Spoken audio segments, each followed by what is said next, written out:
Facilities that make this program possible are provided by the City of Highland Park. Programs are produced independently by members of the community.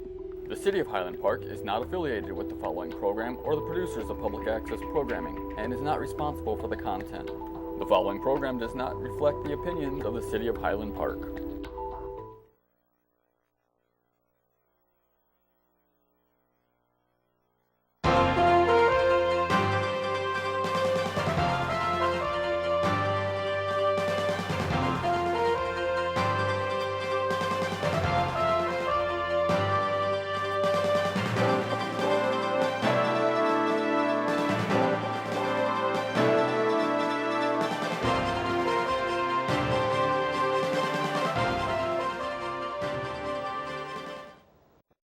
Hello and welcome to Cahnmanns Current Events Roundtable. Again, we have a very special guest. Actually, we have very special two guests, but I want to welcome back one of my favorite rabbis, Rabbi Benjamin, you have a difficult name, Cahnmanns, and he is with the Jewish prison, and he's a Jewish prison chaplain, and also with and welcome back, because I remember we had a terrific show last time you were on, and we want to explain on the show again about the prison system and how you're so active in it, Rabbi. And also with our guest today is Aaron Snowden, not a relation to Edward Snowden, and he is a community organizer, and he knows well about the prison system because years ago he was an inmate there, and I am so happy that you're out and you're helping other people and you're doing a terrific job. And we're going to be talking to our viewers and everybody about the prison system in Illinois and how it differs also with the prison system in Sweden and Finland and what needs to be done. But first, Rabbi, good to see you again. And you're still working as a chaplain, correct, in the prison system, and I think you're doing a terrific job. And maybe you could tell us a little bit, our viewers, a little bit about what you do as a rabbi, which is with Jewish prisoners, but I see that Aaron isn't a Jewish prisoner, right? No? Okay. So you're working with both now, and tell us a little bit about what's going on and how you started and what you do, what your function is in the prison system. Well, I started back in 1980. It was the first time I went to a prison, and gradually in the early 80s I had a number of families approached our organization. I was working for Lubavitch Chabad of Illinois, Rabbi Moskowitz of blessed memory, and as I got involved with this prison work, I felt like a calling, like this was something for my soul. And I made a decision that I want to visit every single person that goes to any county, state, or federal prison in the state of Illinois to give them comfort, to help them while they're there, support them and their families, and help them when they get out. And during my work, anybody is allowed to register as Jewish. That's why gentlemen such as Aaron have crossed my path, and I give them the same love and attention as I would someone of the Jewish faith, because at the end of the day, isn't it all about helping a person and reaching the soul and telling someone how good they could be, like I'm sure you have read up about those other countries where the whole stress is about bringing out the goodness of the person and telling them how good they could become, and then they do become good. Right. When you tell somebody that they're bad, they'll be bad. Correct. And if you tell somebody they're good, they'll feel good. And Aaron, and we're going to talk about the United States and how Finland and Sweden differs. But why did you go to you're a Christian, and yet I think you worked with chaplains that were Christian, and yet you found Rabbi Cahnmanns. How did that happen? Actually, I'm not a Christian. I'm what they call a B'nai Noach. which is the son of Noah. And Were you originally you were at the born? time when I met Rabbi Cahnmann, I didn't identify as Christian. Okay. I was going through a period where I was trying to figure out what faith I wanted to believe in. So Okay. the closest that it came to was the Jewish faith. Really? Because your mother, she wasn't. She was Christian. She was a Christian. Baptist. Okay. So I want to make sure. Yeah, that I had fell away from that Okay. belief system. Okay. And when I met the rabbi, there was a few choices on the list in prison where you could go and try to find someone to speak to on the level that you wanted to speak to them on. And just so happens the closest I came to what I wanted to learn was Judaism.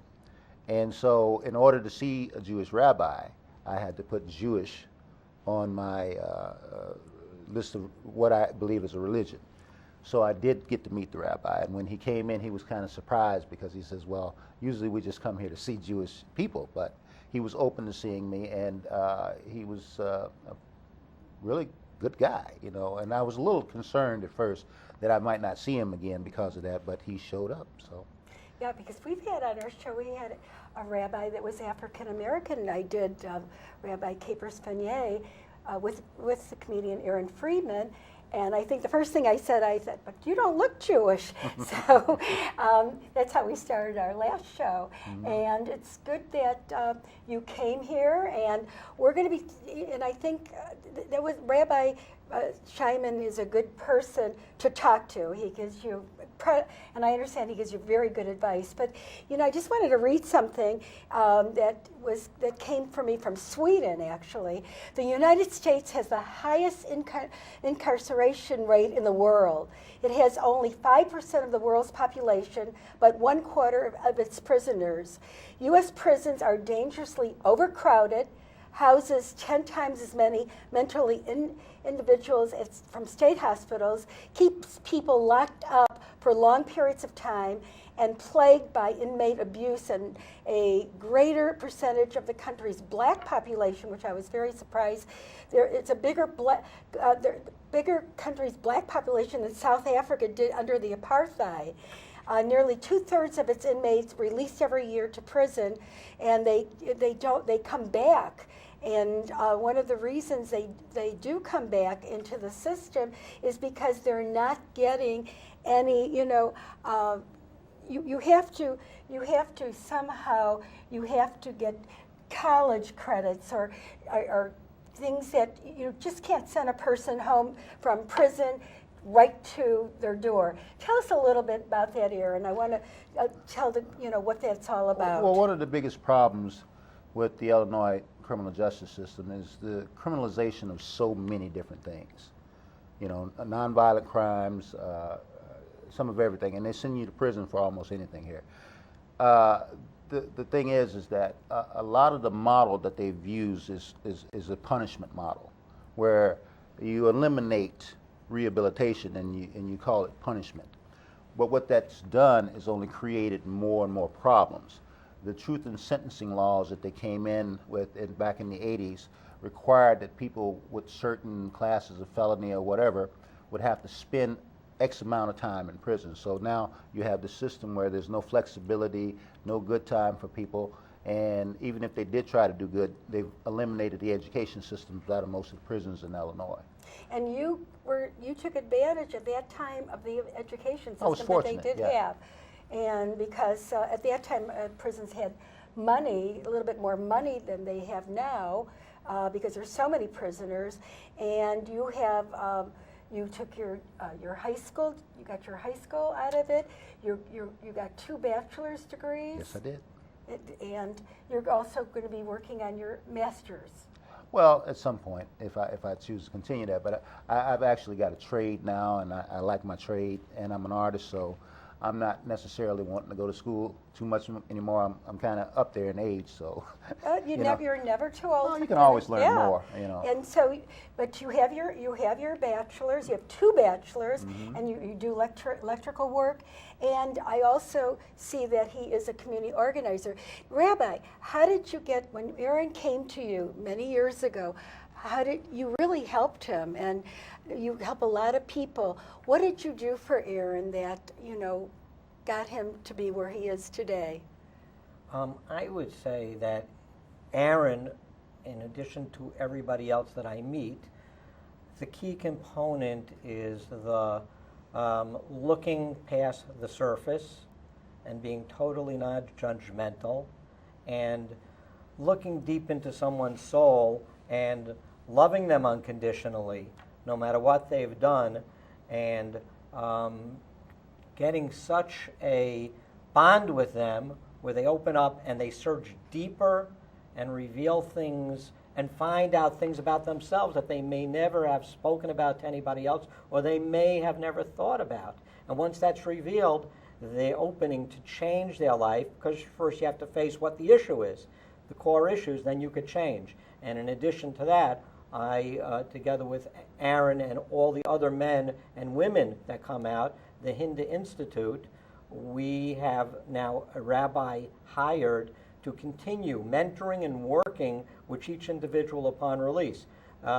And I think it was 1991 when I first met you. Yes, I met you for 6 years, and since then you've been out for the last 20 years. And for those 20 years, we are in constant contact. Aaron's been to my house, he's been to my birthday parties, he's been to my synagogue, to Yom Kippur services, and we've had we're about to embark on a program together on the south side of Chicago to help people in the community in South Shore, and to be able to replicate what I do with Jewish inmates, with gentlemen such as Aaron, and I think what I do can work for any human, for any person.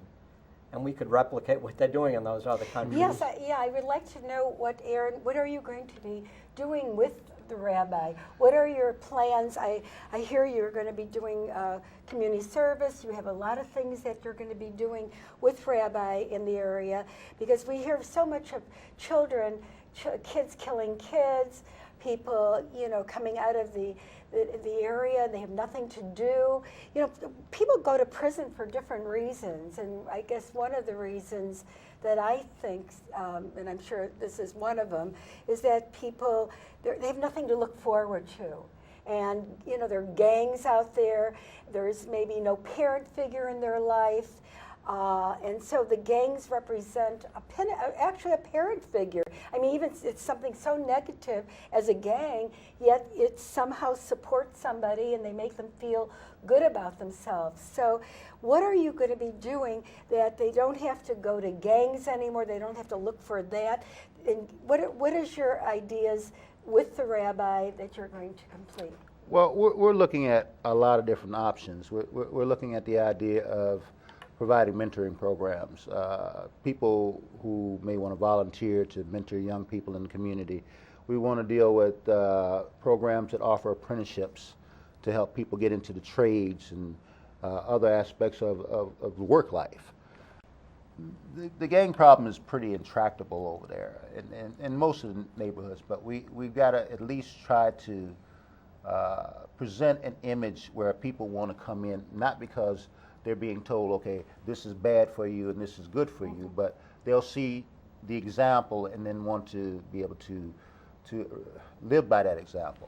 I can say that having gone through most of the social service programs in the city of Chicago that were available, and with the help of Rabbi Cahnmann when I got out, I found out what the problems are in offering services to the community. How did you find that? Because I think we talked about, we all had lunch today, and we were talking about, actually we were talking about a cousin of mine that really doesn't know how to find social services. How did you do that? How did people, when they come out, they don't know where to go, they don't know what to do.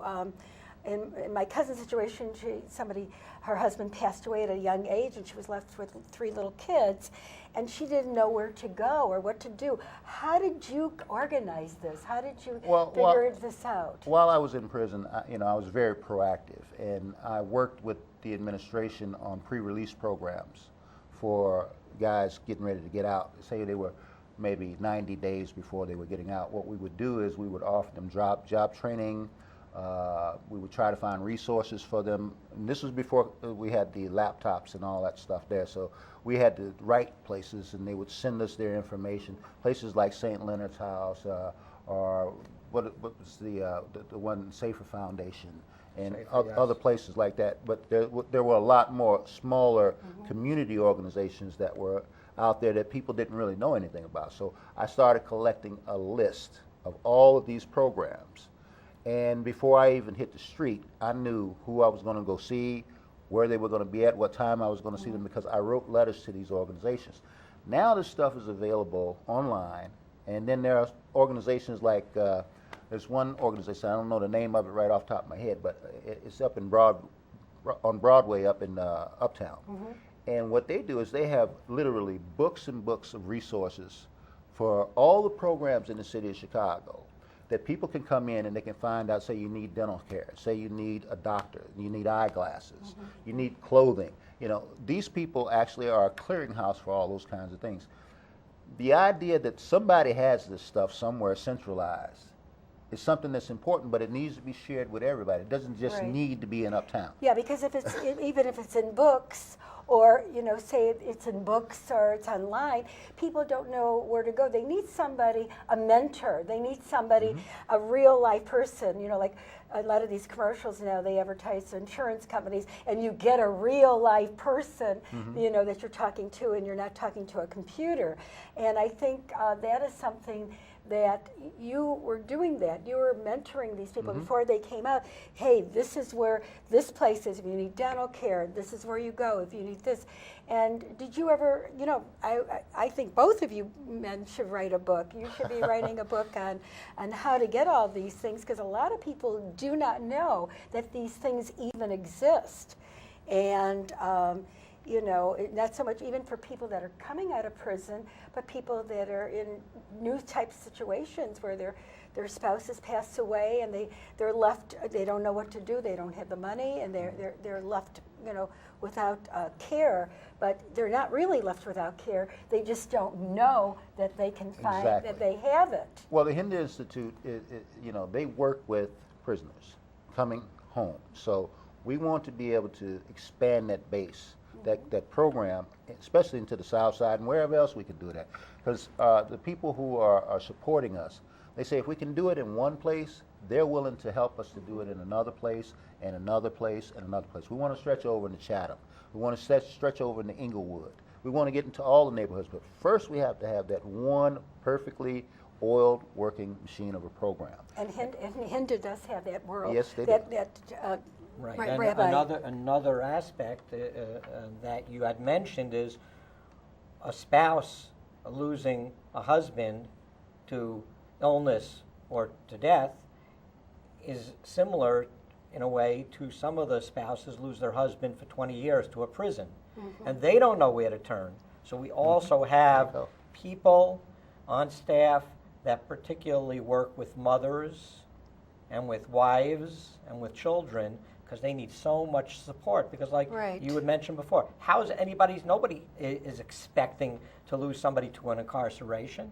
And it could be in a way worse than all the other things we mentioned, because there's widow support groups and there's all types of support groups in the hospital for people with illness. But this whole support for someone that is incarcerated, that's not found. And since most of the families I meet are of Jewish families in the North Shore or in the different neighborhoods, it's unheard of. Who ever heard of somebody going to prison? So people are really clueless, and we are there for them. Right, and the father was the main, it could have been, she had little kids, and the father is the main support of the family, and they don't know what to do. All of a sudden, my husband is incarcerated for 20 years.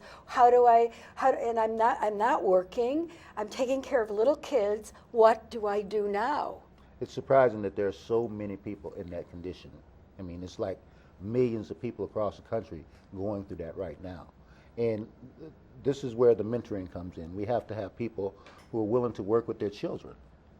We have to have people who are willing to work with the parents to help them find those resources, like we talked about earlier.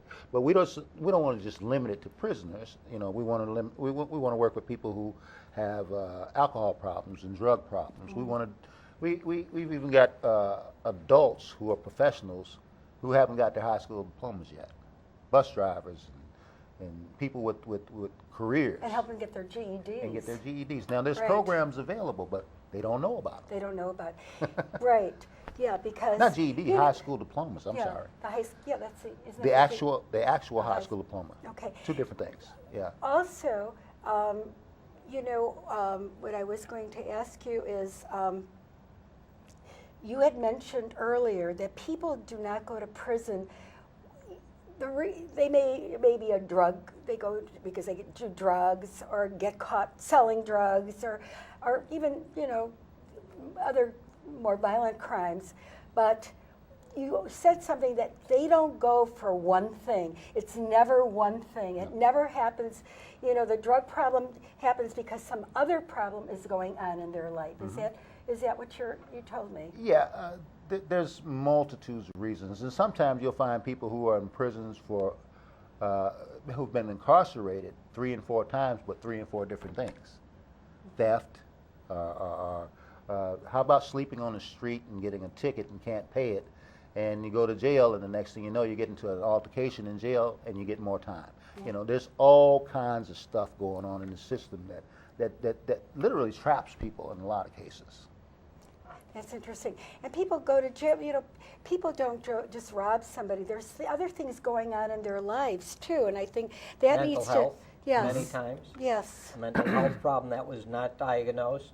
Right. a And our person's prisons have acting become out. Yeah. the place where we're throwing our mentally ill, just put them in prison, get them off the streets. Right. Or they Yeah. put drug offenders with hardcore murderers. Yes. And that, maybe they just sold some marijuana. Now marijuana is, it depends on what state. I think Illinois is just for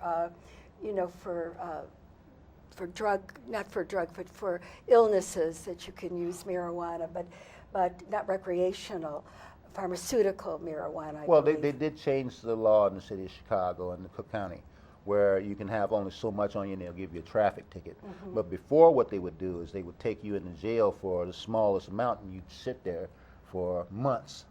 Months. For like a fingernail sized piece of marijuana. And you're sitting there with people that they're doing for hardcore crimes, and they're sitting there for a little bit of, and now it's legal in most states, and then it wasn't. So how, and I think one of you mentioned about there sometimes people, they can't pay their Right, at Cook County Yes. Jail, if you go in, sometimes you have a very, very low bond to pay to go out and fight your case from the street. And before the present administration at the jail and the county took over, there were over 10,000 people daily in Cook County Jail, and with a few changes, tweaking the bonding process, making it easier for people, the Cook County Jail has reduced maybe to 8,000 or less a day, and they've closed down buildings, and that was all just helping people have the ability to go out on bond and stay at home until their case comes to court, And you instead mentioned of there was a sitting in guy a jail. that was $5, and he didn't even know that. Remember, we were talking Right, about that was somewhere in New York, in Rikers Jail. There was someone had a $5 bond, didn't even know what his bond was, and sat in the jail. And just sitting in jail is no good. You're away from home, and other things happen. Yeah, and I think one of my questions was that when you said that to me, I said, well, what about his lawyer? And I really got feedback about the lawyer, right? Well, public defenders are pretty much overwhelmed, and a lot of times, a lot of their clients slip through the cracks. And I don't think they're out looking for bond for a lot of their people. Basically, they're just trying to manage cases. I think the gentleman, Willie Wilson, from the South Side, he has started a program where if you have a low bond and a nonviolent offense, they have now people coming into the jails to find out if you're in there just stuck like that, because we have a lot of people who are stuck there, and that's cutting down on the amount of inmate population as well. When when we were talking about Sweden, and I don't know if you could get a picture of this, but is one of the cameras pick up on this? I don't know. This is a Swedish prison, and I'll describe it if you can't get close to it. And it looks like a dorm. It looks like a college dorm. Shelving. Everybody gets a twin bed and a desk, and a really nice desk, and a bookcase with which you could put your books. And this is the prison system, by the way, in Sweden. And I think also Finland has also has a prison system like this as well. And here you're thinking, and our prisons are overpacked, overcrowded. That people are sleeping in what? Terrible conditions. Well, literally, this room here is the size of a standard jail cell in any jail in America, and you take out the shelving, you take out the desk, you put a toilet in there, and 4 beds on each wall, and 1 guy in each bed, and you may even have a guy sleeping on the floor. Oh my goodness. That's the difference between there and here. Yeah, this is just for one. This room is just for one man. Right. That would be a woman. 4-person room in the United Yeah, and States. this is a one-person room, and it looks like a college dorm, and it's. You know, and I understand they don't even wear uniforms. They have tennis tables, pool tables, darts, aquariums. I mean, everything to make the person, when they come out, that they feel like a person again and not a criminal. Like that, didn't we? Vienna Correctional Center? That used to be like that. And also we talked about that, you know, that you have to give somebody. You have to train people. You can't just let people go off on the streets. You know, that is so unfortunate. And the other thing is, how do they, if you have a record, how do you rent an apartment for yourself when you get out? It's difficult for some people. Very How do you get a difficult. job? Because they ask for your criminal record have you committed a crime on every application? Yeah, well, we have a real estate agent on contract at the Hind Institute that specifically will look for rentals for felons, and it is difficult, but the families can contact him beforehand and he'll look for places. And I just added a new employer this week, a ex-offender who got out. He's been out successfully. He's opening his own company, and he called me up very proudly that I could now send. He'll hire felons, he'll hire anybody coming out that I recommend. So we have employers, and we are trying. Housing is very hard, but we are working with that. And I think the main thing is, instead of a system where there's indifference and being overwhelmed, it's to have people that care, that listen, give hope, and are there to support. And that's the difference. That's Not just bureaucrats. Yeah, that's good, because you try to rent an apartment before when you didn't have somebody like the rabbi, the Hindu Institute. How do these people rent apartments? We only have a couple of minutes left. Sometimes they have to stay inside, they get violated, then they do their parole on the inside because they don't have a place to live. They say, okay, stay here for another year or 2. You mean people actually will stay in prison longer because Yes. they don't have Correct. a place to go back to? Very They don't sad, have a family? Some of them, their families have gone, they've been there 20 years, and their families have moved away from the community. And some of them are coming back to communities where they don't even recognize them. Like the ones that used to live in Cabrini Green.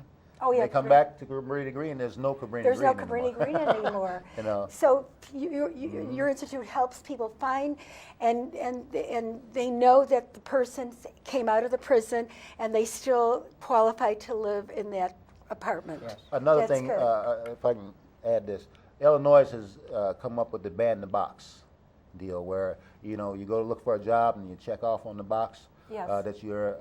Did you ever commit a crime? Right. They are trying to find ways to deal with some of this, but like Rabbi Cahnmann was saying, they'll still automatically Do background checks Right. on your record. So we really have to do networking and have our own people who have come out, like Aaron and others who start their own businesses, or that will be able to be there to hire someone Well, without judgment and give them a chance. Well, I want to thank you. I see our credits are coming down, and I want to thank you, Rabbi. You're doing a terrific job at Hinda Institute, and you, Aaron, model prisoner, model person.